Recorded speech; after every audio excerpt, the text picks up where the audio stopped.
Talofa, lau awhiunga I te whawhunga whetalai. Talofa, Mr. Speaker, Mr. Chair. Manuia whawhetai. Yeah, see? Born in the hood, Mr. Speaker. Born and raised in the hood, Mr. Chair. Didn't know that, did our Ross Robertson. But never mind, they don't know a hell of a lot on the other side, Mr. Speaker, Mr. Chair. Mr. Chair, I wanted to concentrate a little bit on the local board plans. Now, sir, I'm over the moon, really, that the local one of the powers of the board. We'll get there soon. We'll get there soon.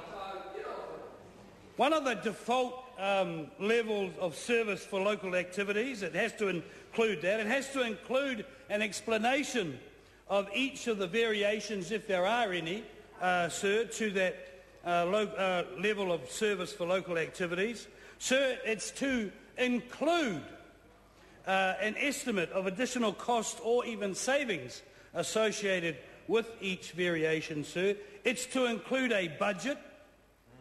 Sir, this is all part of the local board plan. That's just the plan that right down on the grassroots level that these local boards have to submit along the way to the council. And it's more than just an agreement with the council, sir. It's a contract between the council and the local board, sir. And, sir, when it comes time for the council to make its decisions, the council has to reflect, sir, the priorities and preferences in the board's plans, sir. I want to say two things to the people of Auckland, and that's Merry Christmas, because it's been a long time coming.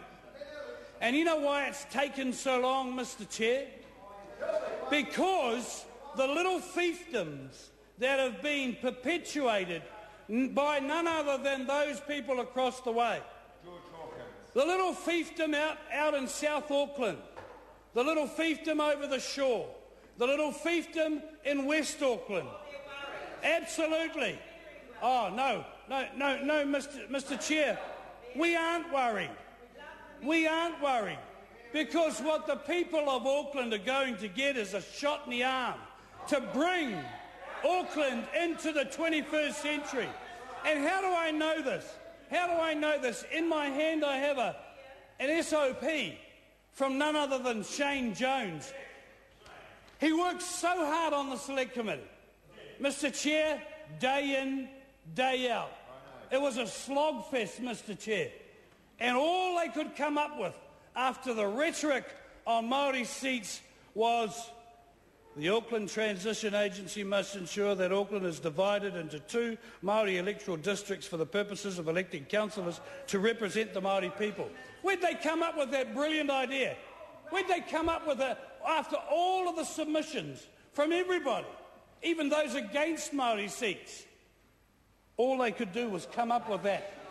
All they could do is divide Auckland. Well, here's one question that I'd like to put to Mr. Jones, the Honourable Shane Jones. What happens, because the only people that are allowed under this SOP to vote on the Māori electoral seats are Māori who are registered on the Māori roll.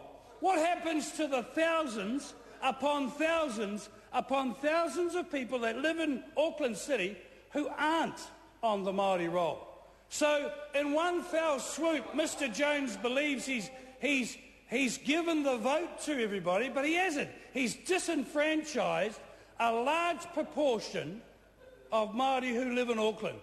Nothing to do with Ngāti Whātua, no word about mana whenua or Ngāti Whātua in here, and we know for a fact that Mr. Jones hates with a vengeance, anything to do with iwi, anything to do with iwi power, iwi representation, because there's absolutely nothing here in this SOP that mentions Ngāti Whātua or any other tribe. Mr. Speaker, Mr. Chair, I just want to make a point on the spatial plan. Chair. Honourable Tauhanari. Thank you, Mr. Chair. No, in the hawk. Mr. Chair, I just want to make mention of the spatial plan, sir, and how a spatial... Oh, I see. I know it gets tough, Mr. Chair, when you're under pressure. When you're under pressure, when you haven't got a seat, you haven't got a nomination. It's all good when you've got a nomination, but you know, Mr. Chair, at least I've lived in my electorate for 25 years, not like some people moved into Grey Lynn in the last couple of weeks. Oh, that's okay. Oh, no, that's all right. I lived in Grey Lynn once too, Mr. Chair. I rented in Grey Lynn, in Anarchy Street, Mr. Chair. Mr. Chair. The face of Auckland. Well, there we go. The face of Auckland in the future will be one of an economic powerhouse that tackles the problems in Auckland in a holistic way, rather than just Manukau for Manukau, North Shore for North Shore, and West Auckland for West Auckland. And David Shearer said in his speech, he likened the Māori politics and the environmentalists. He said, for the first time, all these disparate groups were getting together, as if Māoris aren't environmentalists and environmentalists aren't Māori, Mr. Chair. What a speech from the former captain of the first 11 at Papatoetoe High School, Mr. Chair. Chair, spatial plan. The spatial plan is crucial because it has at its core the social, economic... Oh, you're getting personal now. There's no need to get personal. Now, there's no need for that. Social, economic, environmental and cultural well-being of the city. And that is... Point of order. Withdraw and apologise for calling the member a spatial cadet. Sorry. The Honourable Tauhanari.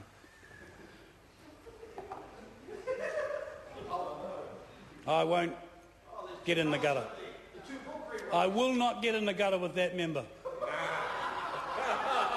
Mr. Speaker, the spatial plan is a long-term strategy.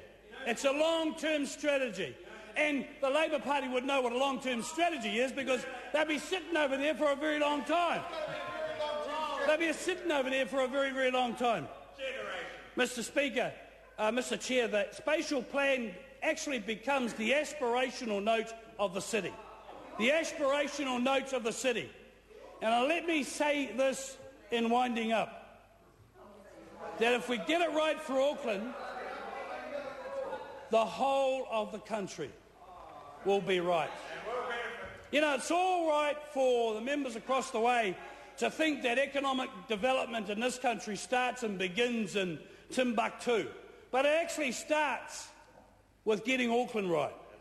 And if you get Auckland right, as we have, as we will attempt to do, as we have, what we will do and what it will do for the nation, sir, is get us on the road to a better future, sir.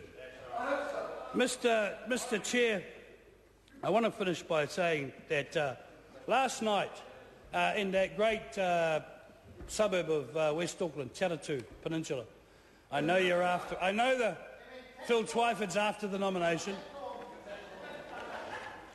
The Taratu Residents and Ratepayers Association had a meeting there last night, and I thought it was going to be a bit of a set-up job with the lefties all pouring out, but it wasn't, sir. People like Elizabeth Grimmer, who has been a stalwart for West Auckland local government, got up and said, nobody gets everything they want, but at the end of the day, what we've got is a good deal. And she's not a hardcore Tory. She's not a hardcore lefty.